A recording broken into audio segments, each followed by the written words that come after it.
Welcome to 805 Focus. I'm Dr. Cinder Sinclair with Nonprofit Connect, and we will be bringing you the latest on your favorite nonprofits. So get ready to be inspired. Our special guest today is Veronica Cubillo, and Veronica is with Domestic Violence Solutions. Welcome, Veronica. Thank you for having us. Yes. So Domestic Violence Solutions, you folks do such important work in our community. And I have a feeling that there are some people who don't know about all the good work, or maybe they have a little idea, but they don't really know. Mm-hmm. So maybe you could tell us about what you're doing these days. Yeah. So we're primarily known for our 24-hour crisis line and our emergency shelter programs. But we have a couple of other programs that are less known and are available to victims of domestic violence. We serve the county of Santa Barbara. So we're a small but mighty team. And through the crisis line is how somebody can go ahead and connect to all of our programs, like Housing First, that can assist with some costs that a family or a single client can accrue as far as utilities, childcare, emergency food, children's needs, clothing, rent and deposit assistance. We have our therapy and counseling team that not only provides temporary individual counseling, but they're also doing educational classes through Zoom. They're doing art workshops in the community that are open to adults and children. And that one is a little open to a couple of different types of individuals that not just those that are experiencing domestic violence. Those are the art workshops. We have our job and life skills program that assists the client with navigating the workforce, becoming employed, or if they're employed, increasing income by maybe completing some certifications, things of that nature. And then, of course, the emergency shelters, which we have one in Santa Maria and one in Santa Barbara. Wow. Frankly, I had no idea you guys did all that stuff. Mm-hmm. I mean, I knew about the shelters, but you're doing a lot. Okay, so let's sort of unpack all of that. Let's talk about all the different things. So if the first point of contact, let's say a person is experiencing domestic violence, mm-hmm. They would call the crisis line. Yes. And then what happens? Yeah, so through our crisis and information line is how somebody can essentially be assessed to which need they may have. We have our client advocates that man the crisis line. They are bilingual staff, so they would be able to assist somebody in English or Spanish. Mm-hmm. That's good. Yeah. We are looking to hire a trilingual advocate because in the northern county, Santa Maria area specifically, we do have a large community of Mixteco speaking clients. And so we would love to have somebody on our team that can, provide the direct assistance. But for now, we work with agencies like MyCop, Orense Indígena. Sure. That can provide the interpretation. So through the crisis line, at times we have clients that know exactly what they're looking for, and other times we have clients that need help getting there to finding and identifying the assistance they may need. Sometimes it's just a phone number that they need to another place, right, to get more details or enroll in something. Or at times it's with us to enroll in one of our programs or start an interview or intake process for our shelter program. So tell us about your shelter program. You have 2 facilities, is that right? Yes. Mm-hmm. Santa Barbara and Santa Maria. Yes. And so a person can call the crisis line and say, for example, I need to leave my home immediately, and where can I go, or how does that work? Yeah, so for our shelter program, we do a over-the-phone interview that can take up to an hour or so. Can be shorter, but over the course of that phone call and that interview, we're assessing a couple of different things. We're assessing the pattern of violence that's happened, the risks that there may be for them to remain in the area, the areas that they may frequent, whether it's them as a family, as a single individual, or them and their partner or ex-partner, in order to ensure their safety at our facility and also to start safety planning on how they're going to come in. So it starts with a phone call, right? Completing that interview. After that interview is done, we would coordinate to meet them in person for a second interview that's much shorter, Mm-hmm. and it's more to work out the logistics of like transitioning into the shelter and coming in and whatnot. So essentially, both of those interviews can happen on the same day, if they're looking to move on that quite rapidly. Yeah. So safety is a big issue. Right. And then a place to be, a safe place, a shelter. Mm-hmm. Yeah. So let's talk about some of the other things that you listed on your big list of all the things you do. Mm-hmm. So give me an example of those. Yeah. So our Housing First program, it can either assist clients that are not housed in our shelter or maybe housed at a shelter. So we have clients that maybe are needing somewhere safe to stay for a couple nights, couple weeks, or maybe even a month. In the meantime, that they kind of solidify a plan to either move back to the housing situation they had now that either their aggressor or abuser is now removed from that housing situation. At times we have other clients that are needing to move to a whole new location, and that takes time, of course, right, to find the unit, identify and assess if they have the income to support themselves after our assistance. And so with the advocates, the Housing First coordinator works together to look at all areas that the client needs. So current income that they have, are they eligible for any other supports outside of us that may be available to them to kind of collaborate together and get this going either sooner or whatnot. And so it can mean moving into a new place. It can mean moving into their current situation and updating leases. It can mean a couple of different things, really. It depends on their situation. But it could be either a community caller or somebody outside of our shelter or in-house as well. So what if the abuser says, let's say someone calls and you arrange for them to come to a safe place and the person is there for a little while. And the abuser says, oh, I'm so sorry. I didn't really mean to do that. Oh, gosh, please come back and la-da-da. I bet that happens, huh? Yes, yeah. And so what do you do then? Yeah, so all of our services are completely voluntary. We don't want clients to feel obligated or like they need to check off something or complete something in order for them to be in good standing or anything like that, right? So if we've seen it time and time again, that clients are returning clients or maybe it's their second, third time coming into our shelter program or maybe even reaching out. And that's completely fine. We don't want to continue the stigma of, the fact that it takes a client about 7 times to break the cycle. Really? On average, it's about 7 times for them to break the cycle. 7. And so we know that through the cycle of violence, it has 3 phases, one of them being the honeymoon phase, which is just what you mentioned and described, right? They're trying to make excuses or apologize and, really butter them up to come back. It's going to be better and whatnot. And sometimes, we fall into it because we have hope that that change is going to come through or that this time it's going to be different.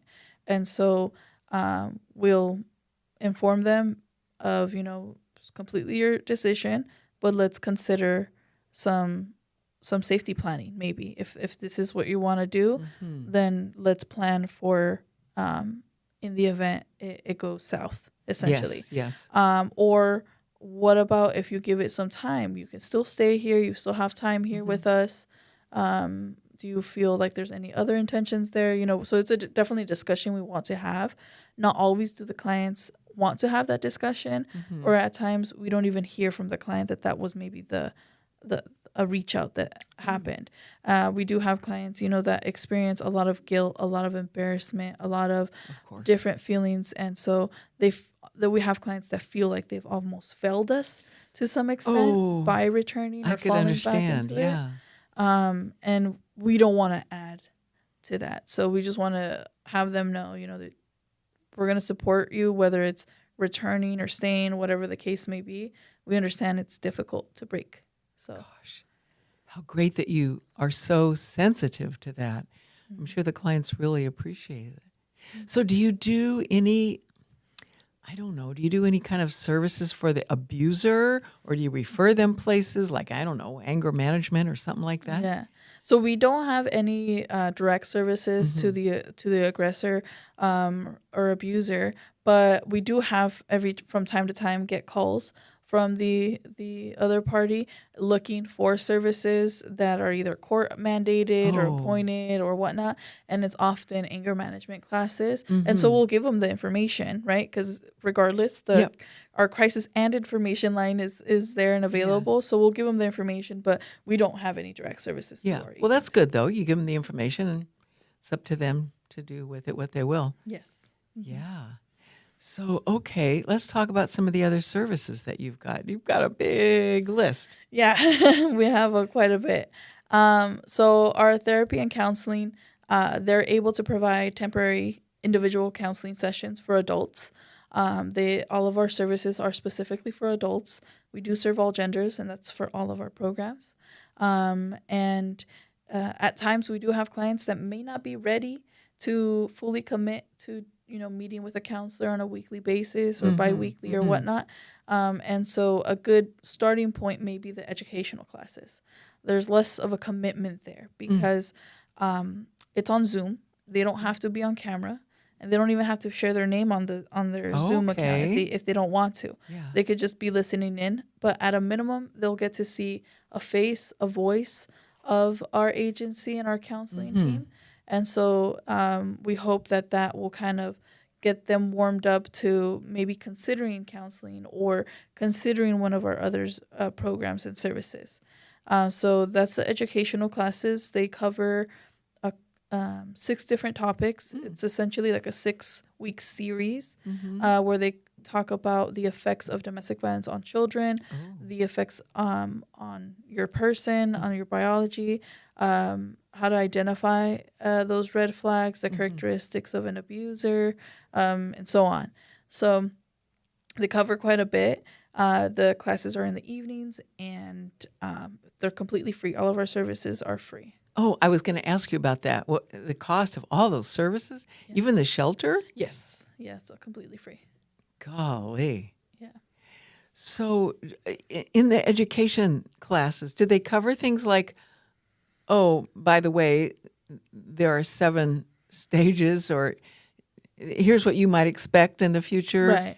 Yeah, they have a class that goes over what domestic violence is, and in that class it would cover the statistics, the cycle of violence, which is where the honeymoon phase, the tension building, explosion, and all this. So all of that would be covered. Mm-hmm. Well, that's great. Yeah. So. Okay, so let's keep going. You've got more and more. So I like it that you call it a crisis and information, because I could see somebody might think, well, I don't know. Am I in a crisis? Right. But if they just want information, they can call. I mean, they can also go on your website. Right. Yeah. So we definitely want to emphasize the and information piece, because at times it might be discouraging for somebody to call in because they might think they have to be in a state of crisis or an urgency in order to use or enact, but that's not necessarily true. We have family and friends of individuals that are experiencing domestic violence call in. We have partner agencies that are calling to refer somebody or calling to get more information for their client. And we have the individuals themselves calling in too. Wow. And so I was thinking you must have a whole lot of people answering those phones, but you said you have a small staff. So, but you're hiring, right? Yes. Yeah. We do have a very small but mighty team right now. We would love to add more to our team in order for us to increase our capacities. But yes, we are hiring. We have about 3 positions that we're looking to fill. Some of those are based out of our Santa Maria location, and some are in Santa Barbara. So we're definitely looking to hire and fill those spots. Are you looking for any specific, like does a person have to have any specific background or training or that sort of thing?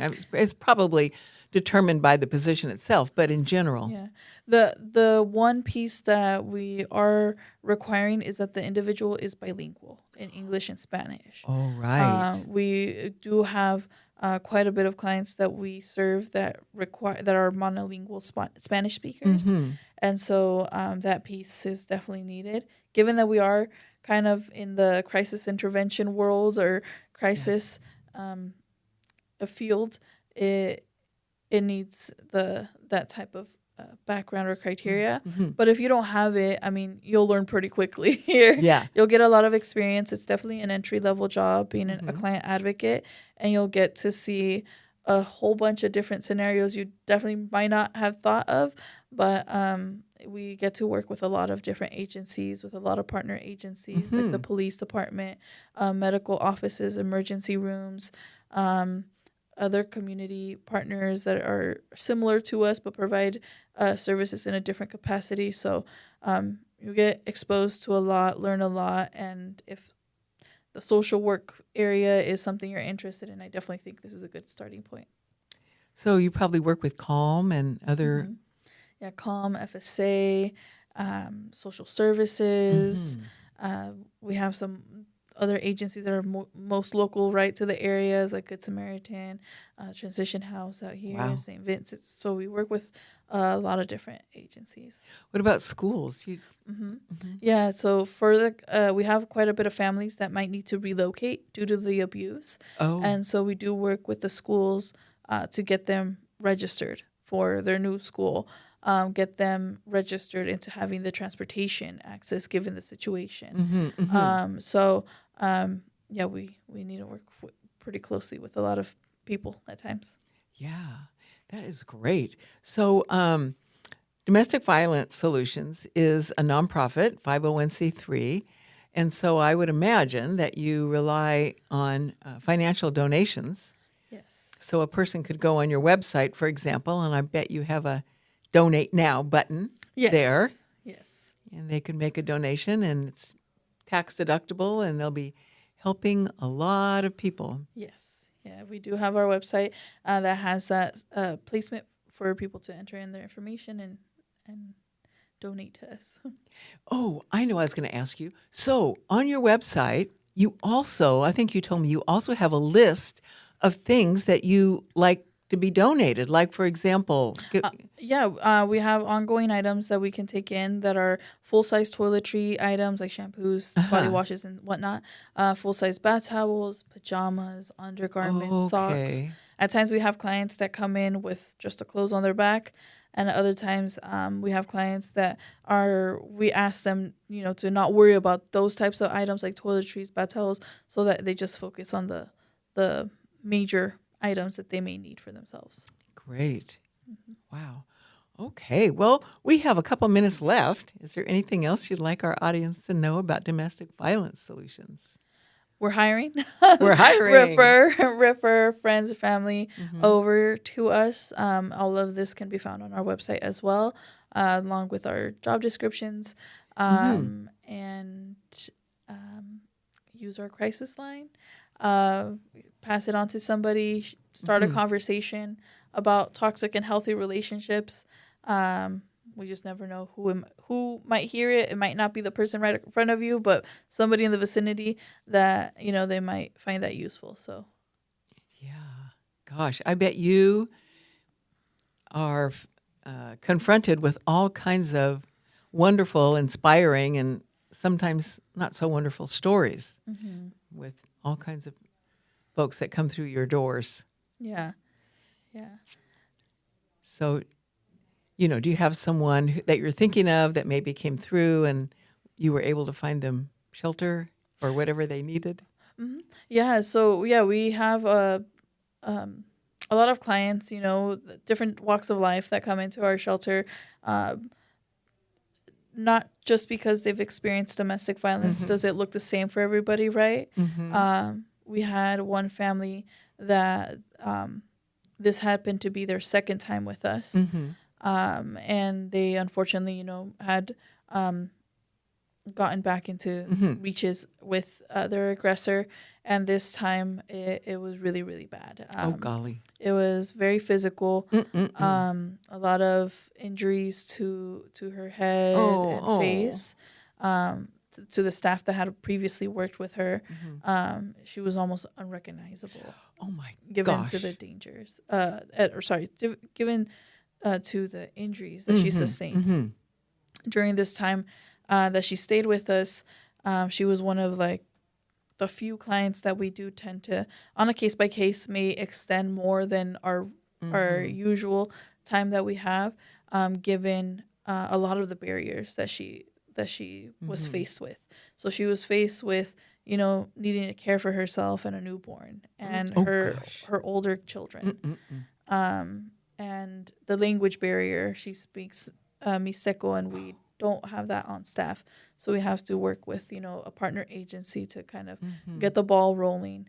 There was also, you know, the fact that she had a newborn, so she hadn't been working. She needs some income there to then transition into a permanent housing. And thankfully, with one of another partner agency, we were able to collaborate and, after her stay with us, move her into permanent housing and basically secure her housing for well over 6 months. Wow.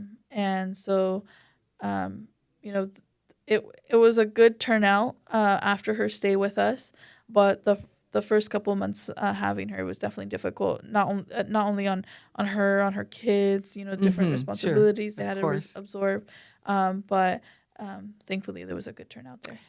Veronica, that's a beautiful story. Thank you so much for sharing that. And thank you for your wonderful work, you and your team. And thanks for sharing it all on 805 Focus. Thank you. And thank you for joining us on 805 Focus, and we'll see you next time.